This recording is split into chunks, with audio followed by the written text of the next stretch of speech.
Hello students, welcome to study 24। तो चलिए शुरू करते हैं अपने 5 स्पॉटिंग एरर के क्वेश्चंस जो बहुत ही ज़्यादा आपके एमटीएस के लिए बहुत ही इंपॉर्टेंट हैं और बहुत ही अच्छे रूल्स पर हैं सारे के सारे।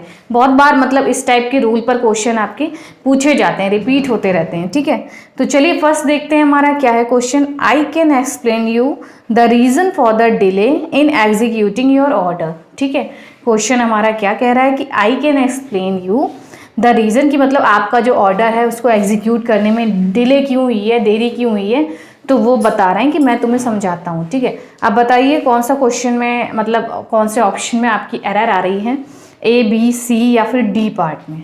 ठीक है, कि कौन से पार्ट में आपकी एरर है कि आई can explain you the reason for the delay in executing your order. ठीक है, देखिए जब हम किसी चीज़ को किसी को एक्सप्लेन करते हैं तो क्या बोलते हैं, एक्सप्लेन। एक्सप्लेन के बाद आपका क्या आने वाला है, एक्सप्लेन यू नहीं करेंगे, डायरेक्ट एक्सप्लेन यू नहीं करेंगे, क्या करते हैं एक्सप्लेन टू। ठीक है, एक्सप्लेन टू यू।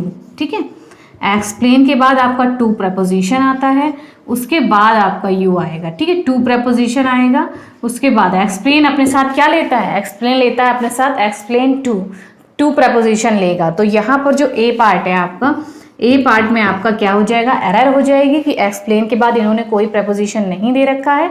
एक्सप्लेन के बाद हम लोग किसी को बताते हैं ना कि मैं तुम्हें समझाता हूँ, एक्सप्लेन टू यू। एक्सप्लेन के बाद आपका क्या आता है, टू आएगा प्रपोजिशन। याद रखिए, I can explain to you the reason for the delay in executing your order. ठीक है, ए पार्ट में आपकी एरर आ जाएगी, एक्सप्लेन के बाद टू प्रपोजिशन का यूज होगा। ठीक, नेक्स्ट क्वेश्चन देखते हैं।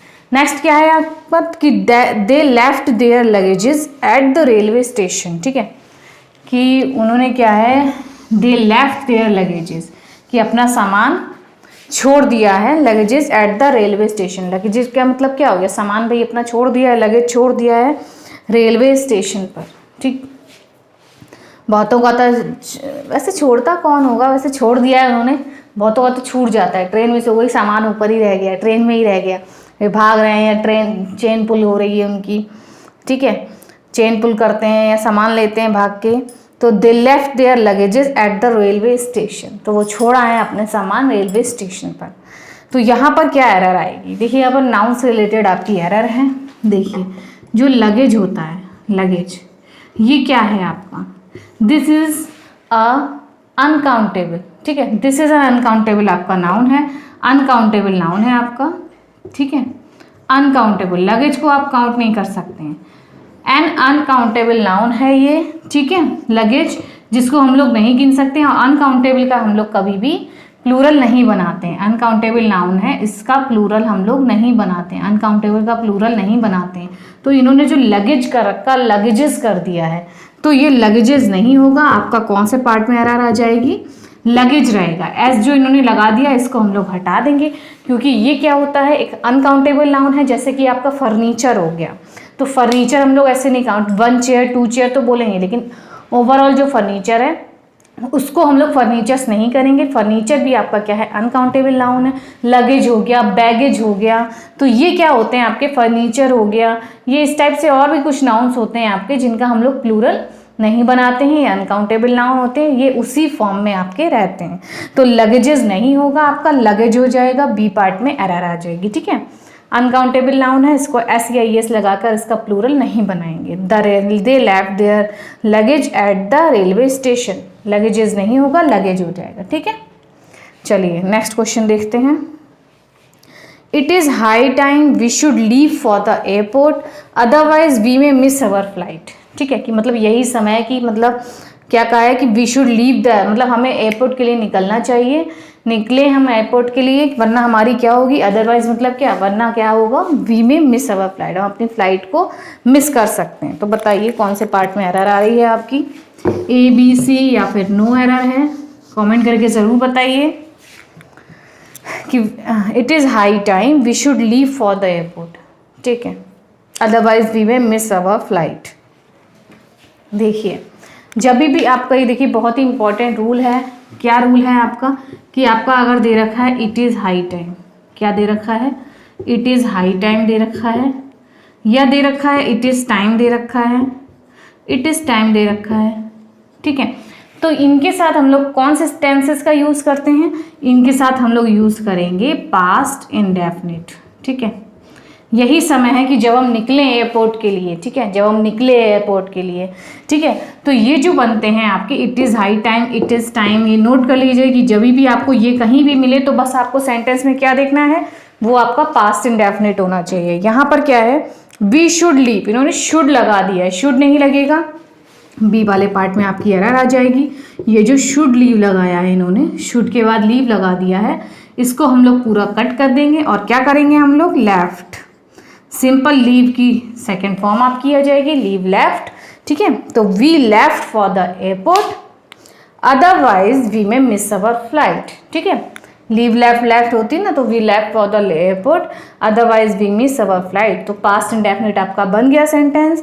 इट इज़ हाई टाइम और इट इज़ टाइम के बाद पास्ट इंडेफिनिट में टेंस आपका बनता है, पास्ट इंडेफिनिट में सेंटेंस आता है। ठीक है, तो प्रेजेंट नहीं आएगा, शुड वुड भी नहीं आएगा आपका, कुछ भी, सिर्फ पास्ट इंडेफिनिट बनेगा। ठीक, याद रखिए, बहुत इंपॉर्टेंट रूल है आपका ये। चलिए नेक्स्ट देखते हैं क्वेश्चन। नेक्स्ट पढ़िए, आपकी स्क्रीन पर आ गया होगा। नेक्स्ट क्वेश्चन क्या है,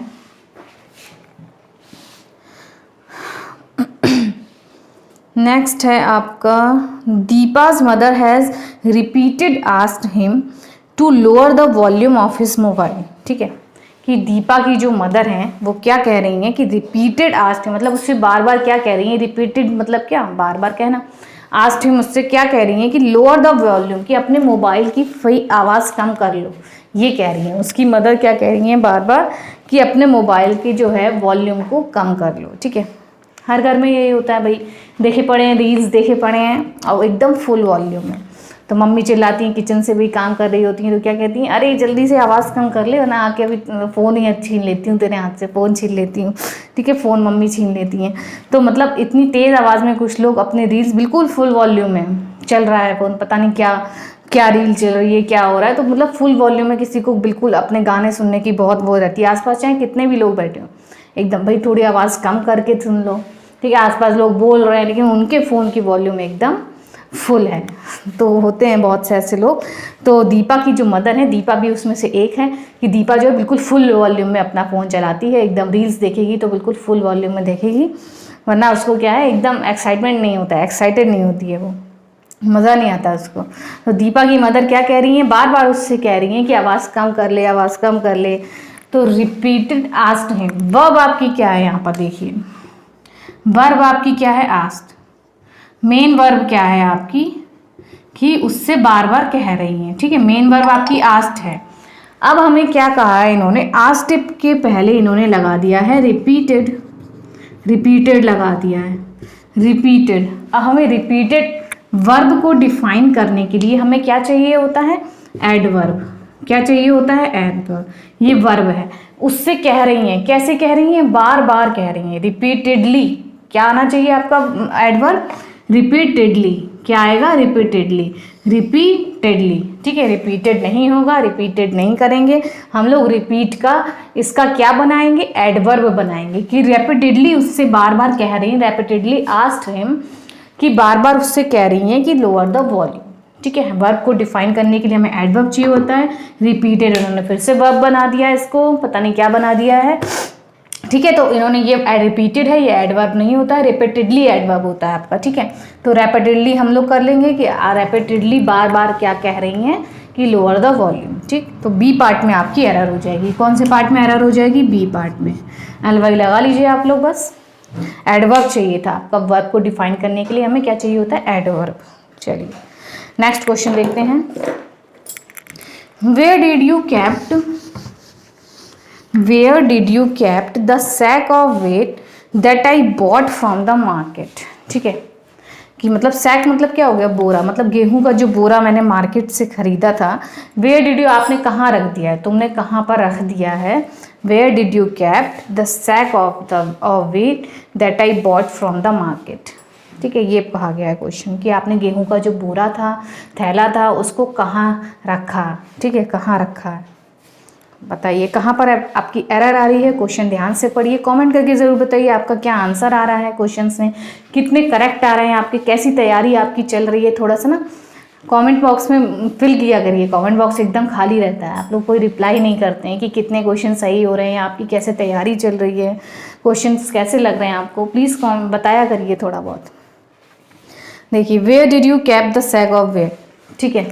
अब यहाँ पर सेंटेंस आपका कैसे स्टार्ट हो रहा है, वेयर डिड यू कैप्ट, ठीक है।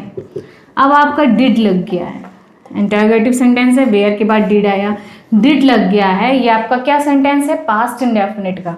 और जब डिड लगता है तो उसके साथ वर्ब की सेकंड फॉर्म नहीं आती है, क्या आती है आपकी, वर्ब की फर्स्ट फॉर्म आती है, क्या आती है, V1 आएगी आपकी।